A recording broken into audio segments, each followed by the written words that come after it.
En 1885, un train entrait en gare de Dakar.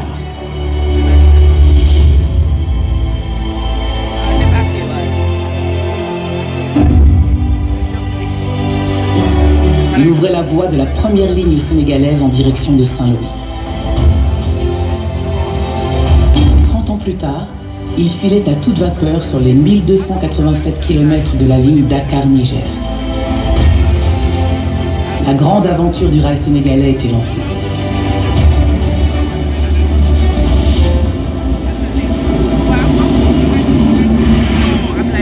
C'est à Thiès, au cœur de l'ancien royaume de Cayor, que 6000 cheminots vont écrire sa légende.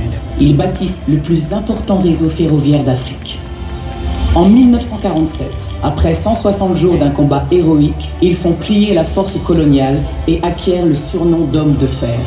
L'indépendance et son lot d'urgence auraient pu porter un coup fatal à l'édifice patiemment construit. Mais les cheminots sénégalais ne baissent pas les bras.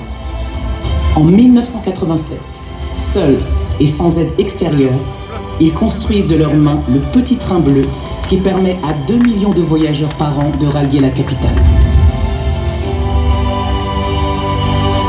En 2002, ils inventent le train de la CAN pour les supporters de l'équipe nationale. Mais en 2006, malgré leur génie et leur acharnement, la gare de Dakar ferme ses portes. Mais aujourd'hui, 134 ans après son départ, un train, le plus moderne d'Afrique subsaharienne, électrique, rapide, connecté. Le TER entre à nouveau en gare de Dakar.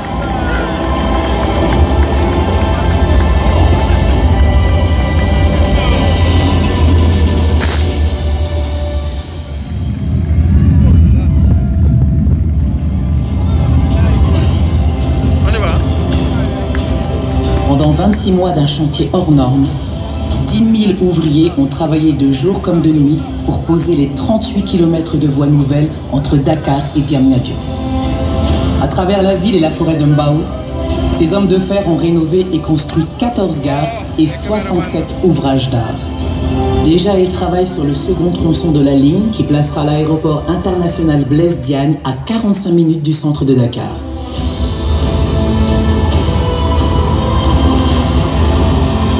Demain, le TER servira de colonne vertébrale au nouveau réseau ferroviaire sénégalais. Lorsque les 15 rames seront en activité, il transportera 300 000 voyageurs quotidiennement. Les marchandises circuleront plus rapidement sur la voie dédiée au fret. Des bus vont s'y connecter et l'intermodalité va désenclaver les quartiers, les départements et les régions. Avec le TER, l'autoroute à péage, les nouvelles routes et les pistes tracées, c'est Dakar et le Sénégal qui avancent sur la voie de l'émergence. Grâce au TER et la mobilité rapide, fiable, moderne qu'il apporte, des opportunités économiques se développent.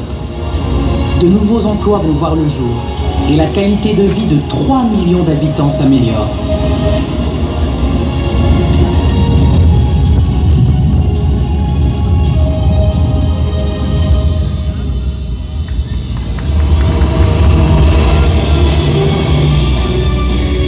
Tout au long du parcours, de Dakar à l'aéroport international Blaise Diagne, le TER transforme en profondeur le territoire urbain.